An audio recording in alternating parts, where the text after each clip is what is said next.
Good morning, everybody. My name is Bob Curran. I'm CEO of Africa Scope, and welcome to another one of our series of webinars looking at topics that are of interest to marketers and to various decision makers.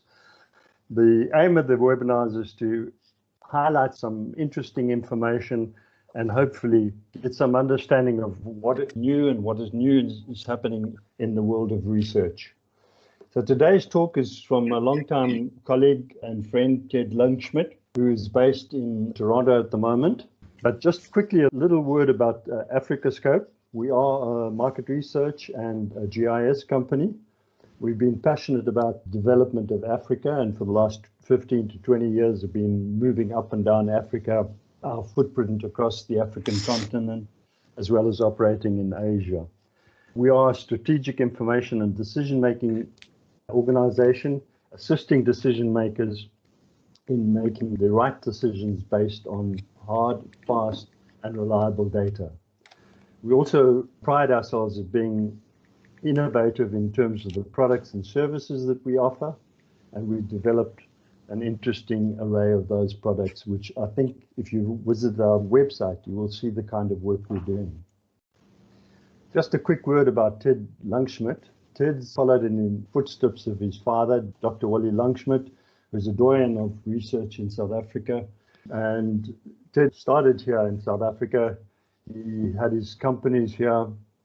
He is now based in Toronto, as I said. He's a graduate of Nottingham University in England and also Wits Varsity here in South Africa. Ted has conducted over 2,500 client-specific research projects, and he's spoken at over 300 conferences and authored numerous books on research. He's also been a member of the Unilever Institute here in South Africa and was foundational in developing some of the outstanding work that foundation has done. Ted's presentation is fairly lengthy, so I don't want to spend too much time. I just want to highlight the fact that we are facing extremely interesting innovations in research, particularly here in South Africa.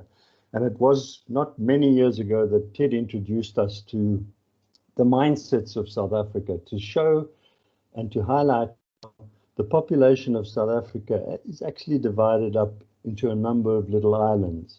And now Ted is taking it one step further to show us how the understanding of values and emotions will impact on our decisions going forward. So without any more from me, I'm going to hand over to Ted to take us through the presentation. The question we've got is, how can data or data assist us in understanding voters' values, emotions, and behavior? Yeah, so what is data or data? Dictionary definition: facts, figures, statistics collected for reference and analysis that are used as a basis for reasoning and calculation. And we all know that data is in so many forms, and it's from raw data, which is valueless, which is transformed, formatted so that we can see patterns, which becomes information. And information, when it's digested or metabolized, becomes insight and knowledge, and insight and knowledge applied becomes action, becomes decision making. And it's only at that point that there's any real value in the chain. So we live in the information age. Data is as plentiful as stone was in the Stone Age, and it's just as worthless. It's clear that people don't really want piles of information. So what do they want? To find out what people wanted, in 2000, the Unilever Institute at the University of Cape Town sent a survey to every advertiser in South Africa. 8,000 executive decision makers, like yourselves, filled in the questionnaire. They were asked what they really wanted or needed to know, what was important to them. And astonishingly, in 800 interviews, 3 fundamental themes were identified. Practically everybody said the same thing. 3 things. Everybody wanted to know what was really happening. They knew there were facts, there was information, but data, but they wanted to know what was the underlying truth. Everybody wanted to know what was going to happen. They asked the question in different ways, like what's the trend, where are things heading? But everybody wanted to know what the future held. And everybody had practical questions. They wanted to know what to do with the fact. Specifically, what did they need to do to achieve success and to reach their goals, profitability, and well-being? Now, how do we, as decision makers, because whatever field we're in, we're making decisions, how do we go about finding out what's really going on, what's going to happen, and what should we do to optimize our outcomes? We gather data. We gather data typically by Googling, by reading, by studying, by listening, observing. Sometimes we do research. Our research sometimes just involves chatting, asking people questions. We analyze the information we get. We format the data so it's easy to visualize patterns. That's becoming a bigger and bigger business, helping people see the meaning in huge data sets. We use statistical analyses to uncover patterns and drivers that we can't see. We generate hypotheses about what's happening.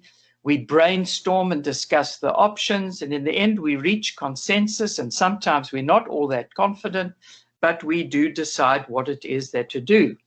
The frightening thing is, and the big question, and the elephant in the room, is whether people are even capable of answering our questions. Do they know why they do things? I've got just two quick examples, and some of you have seen these examples before. A survey I did some years ago.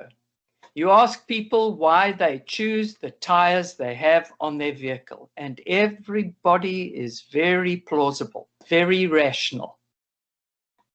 They say they choose their tires because they're safe, they're durable, or long-lasting, and they're affordable. But when we do a statistical analysis, when we compare the associations with the tire they bought, with their associations with all the other products, the other tires they had in their competitive set, we can prove scientifically, statistically, that the real reason they buy the tires is because the tread is groovy, baby. It's exciting, it's associated with grip. And they buy the tires because they're persuaded by a smooth talking rep.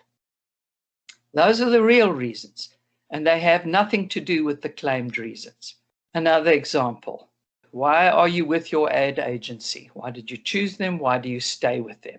If you ask people, they say because they're creative and they've got a good track record. But when you compare your associations with the agency you're with or the agency you choose with all other agencies, you discover that the real reasons are related to trust as manifest in fair billing practices. In other words, they don't cheat me. Their billing is fair, which implies their trustworthiness. And you have a relationship with the people. It's personal relationships, and at the heart of that relationship is trust. I don't think in all the thousands of studies I've done, I've ever found a straightforward correlation between what people say is driving decision-making and what's really driving decision-making. I don't think we can even answer it. Winston Churchill is reputed to have said, by the way, I've discovered that Winston Churchill didn't ever say this, but it seems plausible. He said there are two reasons for anything, the plausible reason and the real reason. So how do people decide who they vote for? Is their decision rational? Do people vote, make political decisions based on hard data, economic analyses, best policies, best thinking, best minds, proven results? Or is it emotional? Is it based on so-called soft data, personal relationships, feelings, perceptions of personality, based on deep underlying values? What's the answer? I think you know the answer. The answer is yes. It is rational, and yes, it's emotional or irrational, both exclusively and sometimes. Yes. Obviously, it's confusing. When people vote, you assume that they are going to collect some information on which to make their decision. So is it based on hard data, stringent comparisons, policy documents, economic analyses? Oh, this particular policy, was it applied? Did trickle-down economics work in this case? Are subsidies actually helping people in the long run? Do they look at the hard facts, or is it based on stories, personal, anecdotal, conversational, social media, conversations in the shebeen? You know the answer. It's mainly soft. It's almost exclusively soft. The real world, everything is messy and complex and difficult. John was saying before we started, there's going to be a big decision in the courts regarding is Zuma going to stand trial? Well, the answer is complex and difficult. And I'm usually just as confused as you are. The only difference is I've spent 40 years trying to answer these big questions. What are the real reasons we do things? In the past 10 years, QI, we've spent $2 million. We've done 60,000 specific surveys to try to understand how all these pieces fit into place. We realize it's based essentially on language, and language of emotions, language of personality, language of values, the language that we use to describe why we do things and why we use brands, the language of behavior.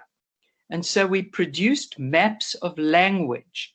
And when we produced these maps, we discovered that they were actually maps of the psyche, if you like, maps of the mind. And when we looked at the relationship between the words, we saw that it actually conformed to the functions of the different hemispheres of the brain.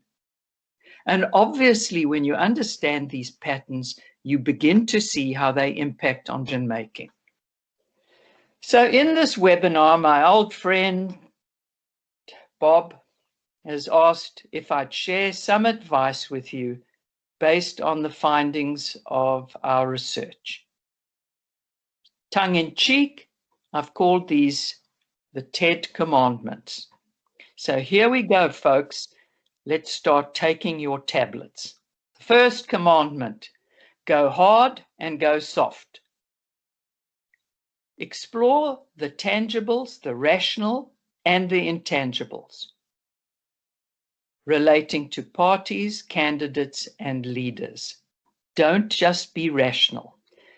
This is a table on the return on investment of measuring hard, tangible, rational attributes and soft, intangible attributes and how they impact on decision-making. And the decision-making we looked at is the recommendation of the use of a particular brand or product or service or party and the actual usage of the party. If you measure rational attributes only, the correlation, the impact on decision-making is 50%. In other words, you might as well flip a coin, 50%. You've got a 50-50 chance. If you only measure the emotional or the image, the soft things, the power in predicting outcome is 81%. So you do far better just to look at the emotions than to look at the rational. But you measure both the rational and the emotional, and the power in predicting is 90%. And this is the name of the game. If you want to understand what's going to happen what decision's going to be made, don't look at the facts only. You have to explore the craziness, the bewildering complexity of humanity and relationship. If you base your decisions on your predictions on rational, you will get it wrong 30 to 50% of the time. Get it wrong. So why is it that researchers and strategists continue to focus mainly on rational attributes, on the facts, on reason? What are they thinking? Here's a survey from a member of our academic advisory board, Professor Tobias Schroeder, originally from the Center for Theoretical Neuroscience at the University of Waterloo, currently at the University of Potsdam. He asked this question. So I'm asking all of you as you watch this webinar. People are rational decision makers with stable preferences who maximize expected outcomes. To change minds, you need to give people information. To change behaviors, you need to change incentives. Is this fundamentally true? It's not only approximately false, it's absolutely false. It's provably, demonstrably false, but it remains the predominant assumption about human behavior, communication, and decision making. The sad truth is that people lack the capability and the motivation to make informed, rational decisions. People act principally on emotions. They care more about maintaining social relationships than logical consistency, and they are subject to motivated cognition. Definition of motivated cognition means they're more likely to believe facts that are in line with their emotional preferences and needs than facts that contradict their values. People want to experience what they already know, Dr. David Heiser, and this is based on the research of Tobias Schroeder. The overall decision-making is equally rational and emotional. Now, remember these lines. The underlying impulse to act is emotional. The final decision whether to act is rational. So if you want to, given that there's an impact on decision-making that's rational and emotional, you could say the influence is 50% rational and it's 50% emotional. And there's, in a sense, that's true, but the real truth is 100% of the influence is rational and 100% is emotional. Our decision-making is always a combination of the deeply personal, and there's always a rational opportunity to intervene rationally. Although both are equally important, rational and emotion, just remember what comes first. This is probably the most significant research you'll ever bump into. It's by Benjamin Liebe. So Benjamin Liebe did research where he looked at people making decisions. He asked them, and he was measuring, using the latest technology, the unconscious process. What he found is when people made decisions, the body had decided what the decision was before the conscious mind even knew it. He could prove the decisions were made before consciousness even registered them. Before the action is initiated, consciousness is recruited to approve or veto. So here's a lovely quote from Richard Gregory. Our conscious minds may not have free will. In other words, our body decides for us, but it does have free won't. So you could say, well, I don't want to send Zuma to prison, but I will or I won't. So the second of my little commandments is explore feelings. Don't be too rational. Look at feelings. If you understand the feelings people in their lives and specifically towards parties, you will get so much power and understanding to predict outcomes. But people don't articulate their feelings. So you have to use identikits. You know, the police use an identikit. They know that people can't describe the subject. So what they say to people is, well, did they look like this or did they look like this? Did they have this nose or these ears or this color of hair? So it's the same with emotions. We build emotional identikits and just say to people, if you say, how do you feel? They might mention one emotion, but you show an identikit. If you measure positive and negative emotions, if you just measure the positive, they will explain behavior with a 57% with impact or R square. But if you measure both, it's 90%. So if you're going to measure emotions, you have to look at the dark side as well. Not just, do you like the party? But if you ask people how they feel, they say 1 to 3 things. How much do you like EFF? Or what do you feel about the EFF? People will say 1 or 2 things. But if you use an identikit of 100 emotions, the average person mentions anything from 16 for a boring subject to 38 for an interesting. If you only know 1 to 3 things, you can't exactly predict outcome. But if you know 38 emotions, and emotions are fundamentally behavior, you know, you say there's an emotion of interest, but it's not really. It's actually the behavior of looking. You say there's an emotion of trust, but it's actually the behavior of following. Here, just for interest's sake, is our identikit of the top 100 emotions, which we got from deep research. By the way, we mapped the relationship between these words by asking people how similar they thought these emotions were. And then for each emotion, we asked them to give synonyms, and we triangulated the positions. So we actually measure through social media listening about 5,000 emotions. Next slide. We statistically map the relationship. It's a gigantic sphere of correlations, but because it's hard to deal with a sphere, we flatten the map. That means there's some distortions at the edges of the map, just as there are in a normal map. So this is what our database map looks like. So here you'd have, right at the center of the map, you'd have emotions like feeling happy and fulfilled. And at the edges of the map, there's negative emotions. So here's an example of mapping how they feel. On the left-hand side is, how do the affluent people feel? In the center are the positive emotions.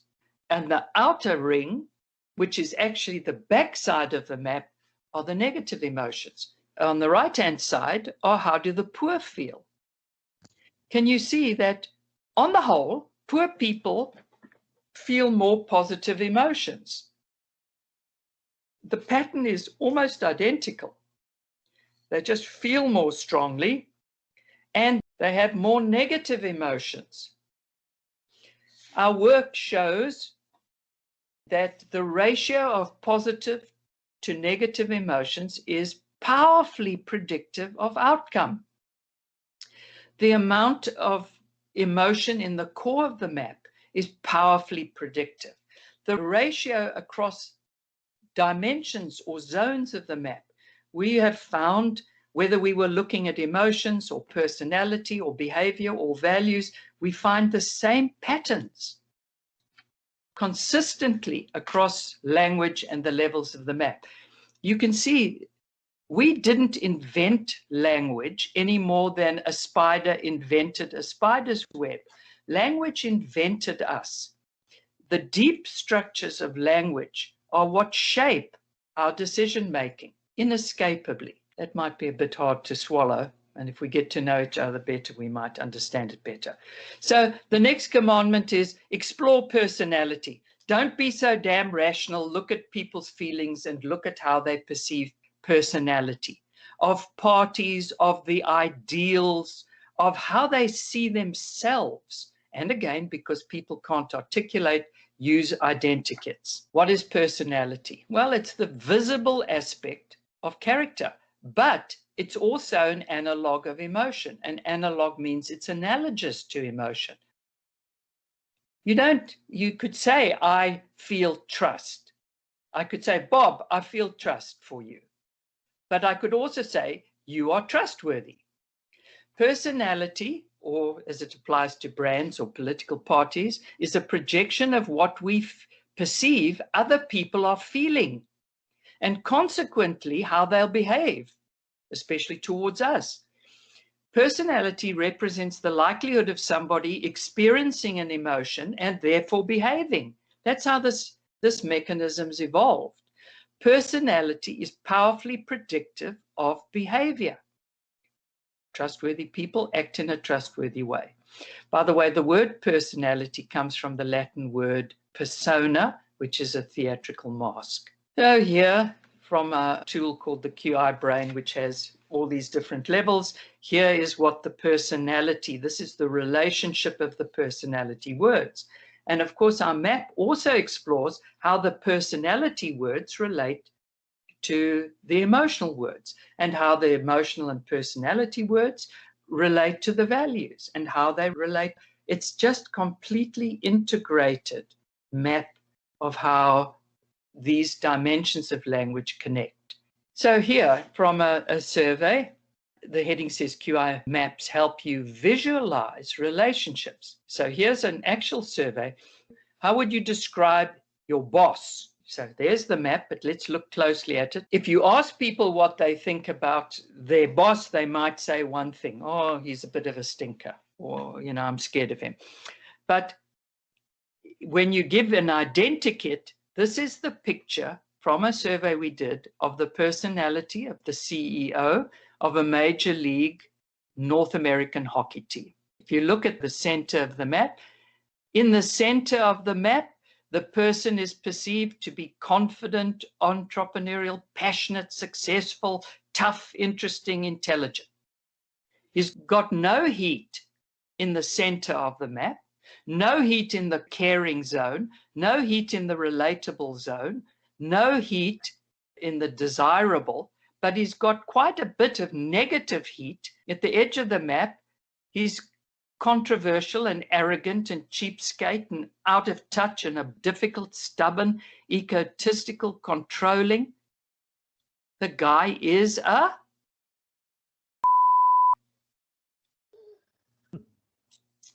or he could use other words. This is from a survey that Debbie and Bob did as an experiment. This is not a representative probability sample. This is a test case of urban South Africans. So they're not people right across the globe. It's a map of how the different parties are perceived. So you can see here is the DA. It's seen as influential and motivated and intelligent and empathetic, interesting, but weak, out of touch, impractical and critical and insincere. Now remember, the ratios are important. Every one of those perceptions relates to behavior and outcome. And believe me, if you understand how people are perceived, not only can you predict how they'll behave, you can predict how you'll behave. Here's perceptions of the EFF by metropolitan South Africans. So there are perceptions. It's a leader, self-confident, influential, popular, different, energetic. But there are perceptions. It's childish, impractical, greedy, egotistical, insincere, obsessive, prejudiced, inflexible. So there are lots of negatives. And in fact, the predominant perception. But this has to be, and one of the advantages of working with AfricaScope is that they have an incredibly robust sampling frame. So can you imagine if you use these identikits in probability samples, how powerfully predictive it would be of outcomes? We can whiz through these just to show. You also look at people's ideals. So this is a perception of the archetype of the game changer, because what if South African politics need? Change the game. So this is the footprint or the profile that South Africans want to see. And they also, in the next slide, want to see the profile of an angel, a guardian angel protecting. And so can you see how you can structure what you want your product or your brand or your party to be, and you can measure against that ideal. Next commandment: understand the relationship between thoughts and feelings and behavior. Feelings, emotions, and personality impact on your thoughts and belief, and your thoughts and beliefs impact on your feelings, and your feelings and your thoughts impact on your actions, and your actions impact on your feelings and thoughts. And it's this incredible dynamic circuitry. The 6 levels of our map, everything is interconnected in the mind. For example, the emotion of trust is related to the personality of calm, trustworthy, helpful, with family values, honest, is related to the cognitive attributes. It's a family business, it's fair, it's transparent, they communicate clearly, and they're socially responsible. It's related to the values, the behavior of pulling your weight, having a good reputation, being practical, and the behaviors of protecting, trusting, watching over, being loyal, respecting. And the imagery, because we map archetypal imagery as well. There are all sorts of images that are attracted. So you can't just say, the political party can't certainly say, I trust you, or you must trust me. You've got to demonstrate it. You've got to show it. You can't say it. The next slide is the behavior map. Now, this is what's really interesting, is because the behaviors are completely related to all the others, you can illustrate the relationship and the probability of behavioral outcomes.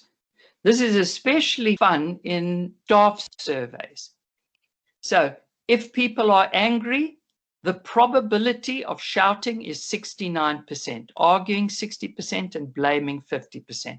Resentment leads to blaming, rejecting, and criticizing. Self-hate leads to self-harm and blaming and criticizing. Being really serious, paying attention, solving problems, and respecting. Gratitude, not only thanking, but trusting and supporting. Feeling of spiritual connection leads to prayer, meditation, and connection. Every one of the thousands of behaviors and personality attributes and values and cognitive attributes is linked to behavior. And you can predict the probability of outcomes based on these patterns. I just wanted to say something about the negative behaviors. Our work showed that when you look at the negative side of the behavior map, behaviors clearly group into 2 halves. Flight and freeze behaviors, like doing nothing, wasting your time, and there look at the wasting time behaviors, making excuses, escaping, gambling, getting drunk or high, smoking, taking drugs, just wasting your time, forgetting your problems, being unreliable, and being paralyzed with grief and regret. But on the other side, the fight behaviors, the malevolent, manipulative, and mean behaviors, those are the ones that we look at. And in our maps, we've identified what we call whirlpools. We've identified the emotions and the personality attributes that suck you down and will invariably cause trouble. Next commandment: explore underlying values and how your values align to your brand or your party's behavior. We are entering a values era. Technology's made it possible to talk to people one-to-one. And when you can talk to people one-to-one, you can address the core of the person, which is their values. So what are values? We've mapped values, really difficult to do because values manifest in so many different ways. What are your values? I illustrated this by showing a tattoo because that's really to show that it's integral. Your values are at the heart of you. In fact, brands are value systems. Political parties are value systems. In a values era, we're living in a values era, and there's nothing more important than living and measuring values. What are values? Well, this is the definition by Milton Rokeach. So he's a pioneering academic studying human values, and this is how he defined them. He said, they are centrally held, the center of your life, and they what guides your actions and judgments across specific situations and beyond the immediate goals to the ultimate end states of existence. So he's just basically saying they're murve important. Most people know and understand that our values represent what we value. So your values are literally what you think is important and worth pursuing. And obviously, the things you think are most important will shape all your choices. They'll help you decide what career you go into. They'll help you choose a partner. You choose your political party. You choose everything based on your deep underlying values. But this is what we have learned and can prove. Your values are not just rational. Your emotions are the bedrock of your values. Emotions aren't just the spice on top of your rational beliefs. They are the driving force of your value system.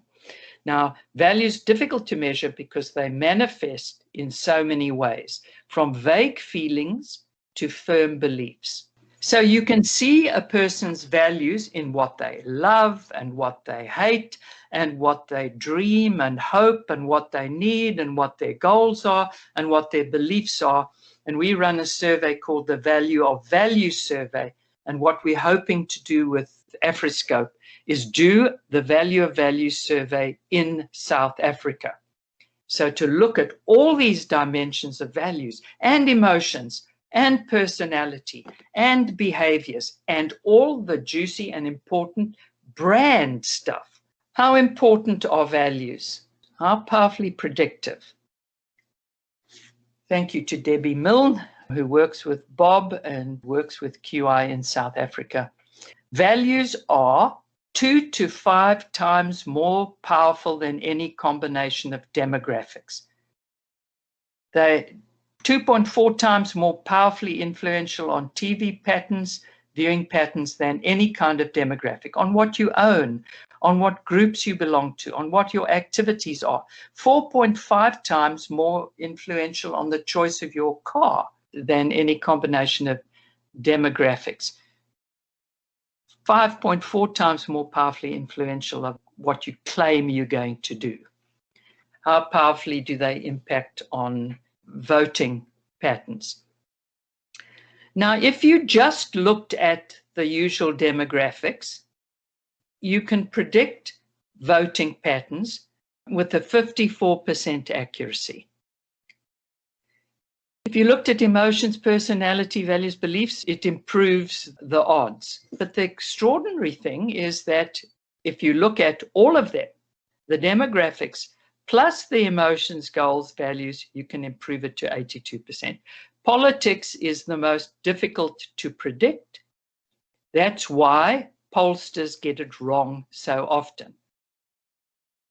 It's not easy. There are other factors, bribery, etc. So here's some examples, because we can map values by the color of their skin. And so that's the values of Black South Africans, the inner circles, what they love. And here's the values of white South Africans. And surprise, surprise, they're barely different. It's got nothing to do with your skin, your values. The next commandment, explore the rational attributes, because now it sounds like I'm just knocking the rational, but it's 50% of the equation, and you've got to explore them, even the uncomfortable ones. And you have to use a combination of open-ended The best question in market research is an open-ended question. Tell me about it.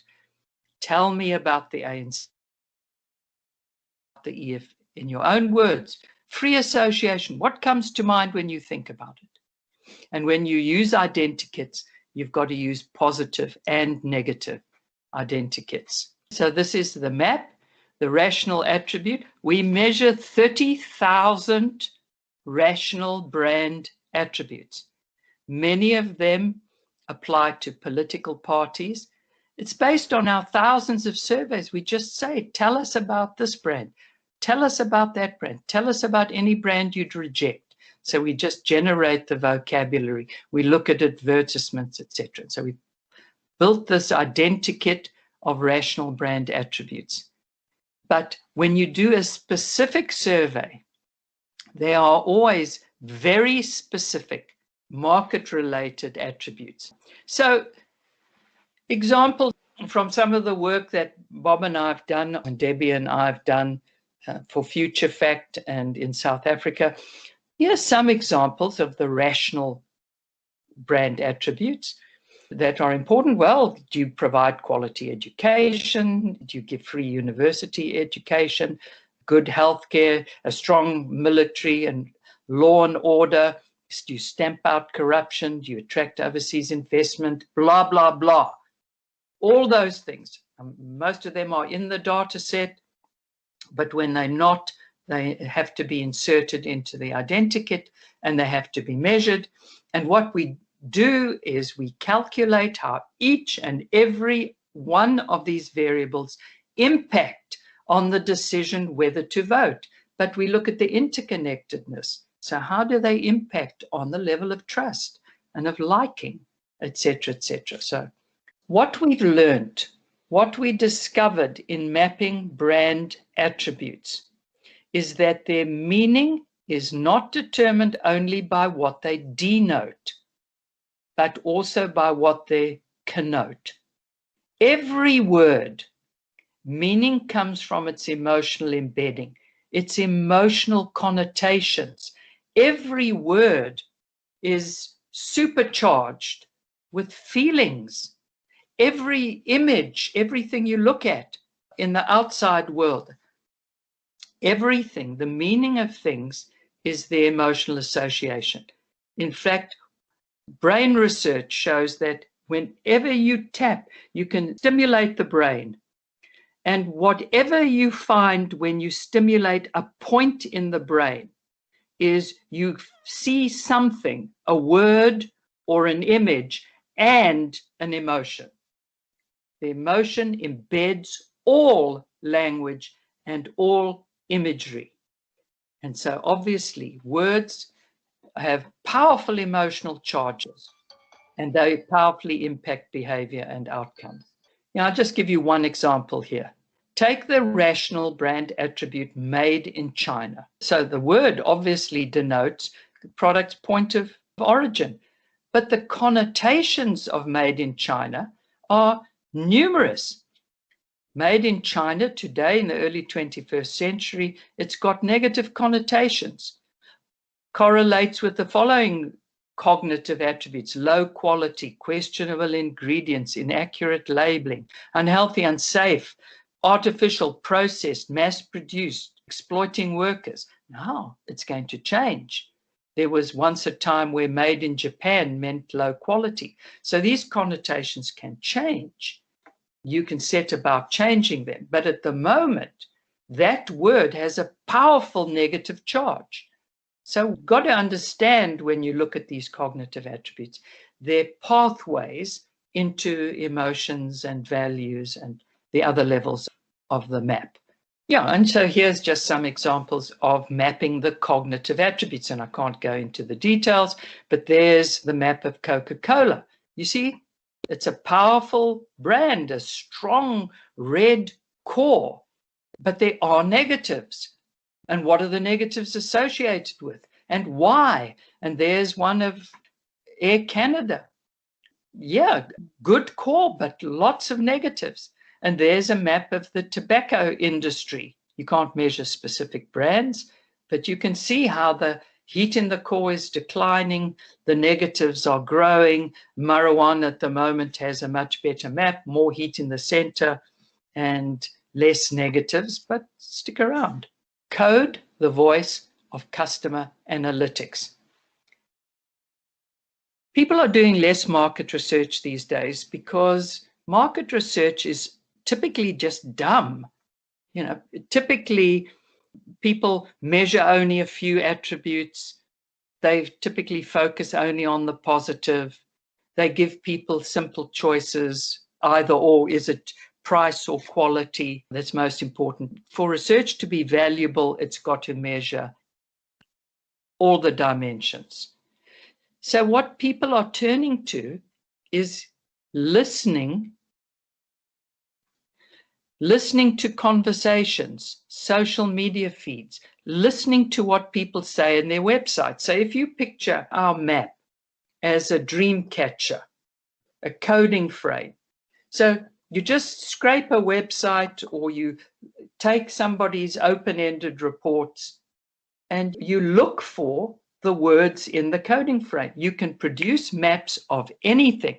And then behind the maps are dashboards that look at the relationship between positives and negatives, that look at how powerful each variable is. So code, the voice of customer. So this is just an example. We have this universal coding frame of about 60,000 words and phrases. It's continuously evolving. We look at copy, whether it's from research or from listening, and we're attempting to automate it, but a lot of it has to be personal, individual coding, and we can produce the maps, and with the maps, powerful learning. Then the next step is to calculate the impact of each variable, of each attribute on outcome or behavior.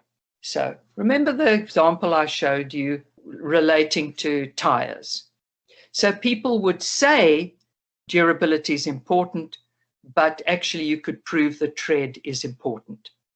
So what we do is we look at the association with the brand, the emotional association, the perceived image, the cognitive association, the values association.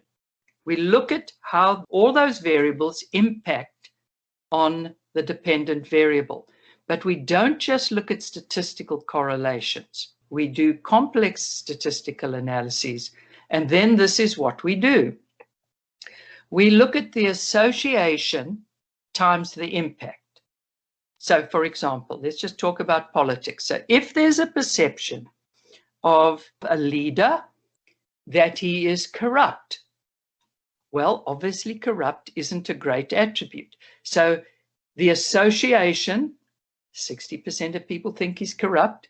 Corrupt has a very negative impact. So the score is association times impact. So if you seem to be honest, and honest has a good impact on outcome, the association times impact. We create two scores, the rational score and the emotional or irrational score. Association times impact, and we predict outcomes. So here's just an example. We call association times impact mind share, and we compare that to market share. And when the market share is lower than the mind share, the brand is going to decline. And when the mind share, share of mind is much bigger than the market share, the brand is going to grow. And we've proved that this is powerfully predictive of the future of brands. So here's just an example of how that equation plays out in the beer market. And this is for voting. Look at the emotions associated, the perceived image, and the rational attributes, and you can make these predictions. And then the next one, commandment number 9, play what-if games to optimize outcomes. You know, association times impact, you can work out what each brand's score is. Look at the picture, the swings and the pendulum and the roundabout and the men in white coats. We've developed a tool called the equalizer, and that's basically playing games with every variable. What would happen if you dial this up? It's not as simple as you think because we have to calculate. Could you dial that up? Is it credible for you to increase that? If you're too far behind or if you have no associations, you can't do that. So we look at the viability of dialing up that attribute. If it's ownable, and we help you build the perfect configuration of your party or of your brand. My 10th commandment is wear a mask and keep taking the tablets. Sorry, were you expecting a 10th commandment? It's not going to happen. I'm not Moses. So there we go. We started late because of problems with technology, but Bob, would you like to allow a little time for asking questions?